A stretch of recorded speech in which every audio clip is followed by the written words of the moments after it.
यमुना बचाओ हस्ताक्षर अभियान। श्री प्रीतम धाम दशमेश घाट के सानिध्य में यमुना बचाओ हस्ताक्षर अभियान का श्री गणेश न्यू लायलपुर क्षेत्र से किया गया। इस अवसर पर यमुना बचाओ आंदोलन के प्रस्तोता बाबा हरिदास महाराज ने कहा कि जीवन दायिनी यमुना को बचाने के लिए गंभीरता पूर्वक कार्य करना होगा। स्वामी जी जो आज ये हस्ताक्षर अभियान चलाया है, इसलिए चलाया है, इसका क्या प्रयोजन रहा और कितनी सफलता मिलेगी? देखिए, ये 29 जून 2025 से हमने आरंभ किया है और 20 फरवरी 2028 तक चलेगा मां यमुना को स्वच्छ निर्मल अविरल करने के लिए। 438 नाले छोटे बड़े इसके अंदर गिरते हैं और सीवेज डिपार्टमेंट इसके अंदर बहुत बड़ा मतलब एक दुष्ट प्रवृत्ति से इसके अंदर डायरेक्ट 80% इसके अंदर गंद डाल रहा है और ये सरकार को सोचना होगा, समझना होगा। केवल जन जागृति की कमी है जिसके कारण हम प्रतिदिन तो नहीं कर पा रहे हैं, लेकिन रविवार के रविवार हम यमुना चौकी लगाकर लोगों को जागृत कर रहे हैं और आपके सामने सिग्नेचर कराते कपड़े पे भी करा रहे हैं और बायोडाटा के लिए ये तैयार कर रहे हैं। आने वाले समय में अगर हमें जरूरत पड़ी तो सरकार को हम ये कह सकते हैं कि जन जागरूकता है, केवल आपको करने की अनुमति होनी चाहिए। और जिसके मन में विचार आ गया कि मां यमुना स्वच्छ निर्मल अविरल करनी हो तो सरकार के लिए कोई भी कार्य कठिन नहीं है, केवल मनसा की वजह से, क्योंकि जागरूकता नहीं है लोगों के अंदर, इसलिए वो कार्य नहीं।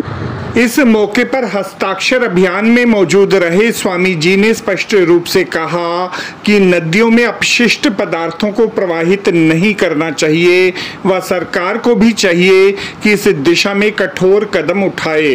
आपकी तरफ से संदेश, जो धार्मिक सामग्री है यमुना में या नदियों में फेंका जाता है, प्रवाहित किया जाता है, उस पर रोक लगे। आपकी बात ठीक है। जो हमारे परिवार में हम लोग ही किसी भी कार्य को करते हैं और कार्य के पूर्ण होने के बाद उसकी सामग्री को विसर्जन करने के लिए नदियों की ओर अग्रसर होते हैं। हम दिल्ली में रहते हैं तो हम यमुना की तरफ जाते हैं और अपने घर परिवार की जो भी सामग्री होती है पूजा पाठ की विसर्जन करने योग्य, उसको ले जाके हम यमुना के अंदर प्रभावित करते हैं। लेकिन उससे क्या होता है कि यमुना के किनारे बड़े ज्यादा दूषित होने शुरू हो जाते हैं।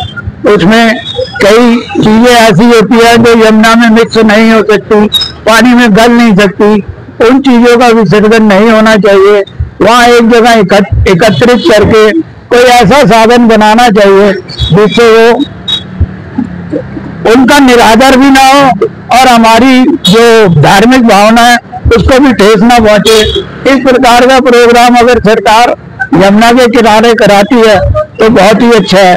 नहीं तो बाबा हरिदास के नेतृत्व में हम इस कार्य को कर रहे हैं और आगे हम करते रहेंगे। हमारा प्रयास यही रहेगा कि यमुना को ना तो हम गंदा करने देंगे और ना ही गंदा करेंगे।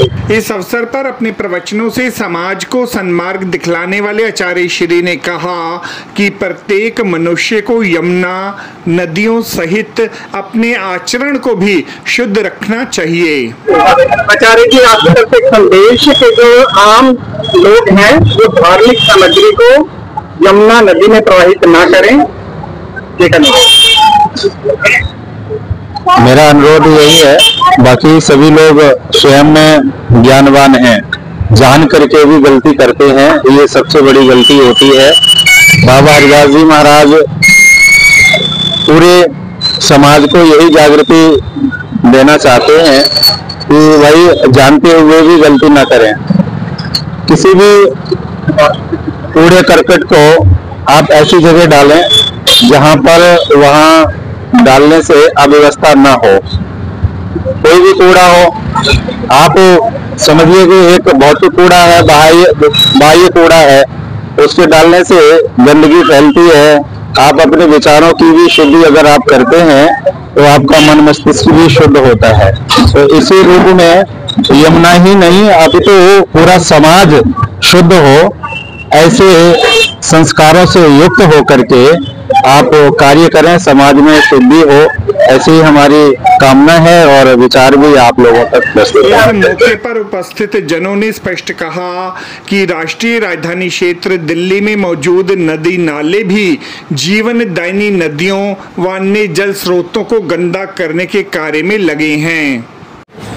ये जो बाबा हरिदास जी ने जो मुहिम चलाई है, समाज के लिए कितना जरूरी मानते हैं आप? जी, दिल्ली में ये जो यमुना की जो स्थिति है वो एक गंदा नाला बन चुकी है, जिसमें 438 नाले समाये हुए हैं। हम चाहते हैं कि दिल्ली सरकार और केंद्र सरकार यह संकल्प ले कि दिल्ली में जो ये 438 नाले डाले जा रहे हैं वो उपचारित करके ही उनका जल बहाया जाए, क्योंकि ये जो जल है वो सीधा मल मूत्र और तमाम तरह की गंदगी, औद्योगिक कचरा सीधा यमुना में बहाया जा रहा है। ये बिल्कुल असंवैधानिक है और आस्था से खिलवाड़ है। इसलिए हम चाहते हैं कि दिल्ली की जो जनता है वह भी जागरूक हो, क्योंकि दिल्ली की जनता को वही यमुना का पानी पीने के लिए दिया जाता है, जीवन जीने के लिए।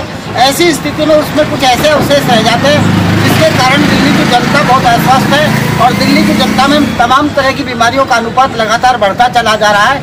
ऐसे में हम चाहते हैं कि यमुना जो स्वच्छ रहेगी, स्वस्थ रहेगी, पानी अविरल बहने की स्थिति में रहेगा, तो ऐसी स्थिति में दिल्ली की जनता स्वस्थ रहेगी। और ये जो बीमारियां बढ़ रही हैं, जैसे बीपी, शुगर, कैंसर जैसी बीमारियां हो रही हैं, जो आम आदमी में हर तीसरे आदमी में शुगर जैसी बीमारी उत्पन्न हो रही है, इस पर भी रोकथाम लगेगी। तो हम चाहते हैं समाज की बात समाज से, सरकार की बात सरकार से करते हुए हम लोग ये अभियान बाबा हरिदास जी के सानिध्य में श्री प्रीतम धाम दशमेश घाट चैरिटेबल ट्रस्ट के तत्वावधान में ये कार्यक्रम हमारा 29 जून 2025 से लेकर के लगातार 20 फरवरी 2028 तक निरंतर जारी रहेगा पूरे दिल्ली में। यह यमुना बचाओ हस्ताक्षर अभियान। हम चाहते हैं कि माँ जीवनदायिनी माँ यमुना को स्वच्छ, निर्मल, अविरल बहने के तत्व दर्शन को आत्मसात कराना ही बाबा हरिदास और उनके समर्थक भक्तजनों का मूल उद्देश्य है। धन्यवाद। इस मौके पर बड़ी संख्या में उपस्थित जन समुदाय ने अपने हस्ताक्षर प्रदान कर राष्ट्रीय राजधानी क्षेत्र दिल्ली वासियों को नदियों के प्रति अपना आदर भाव प्रकट करते हुए समाज को जागरूक व सजग करने का ही प्रयास किया। आपको हमारी ये रिपोर्ट कैसी लगी ज़रूर कमेंट करें, इस वीडियो को लाइक करें, हमारे चैनल दास्ताने इंद्रप्रस्थ को सब्सक्राइब करें ताकि हमारी सभी आगामी रिपोर्ट्स सबसे पहले आप तक पहुंच सकें। ब्यूरो रिपोर्ट दास्ताने इंद्रप्रस्थ।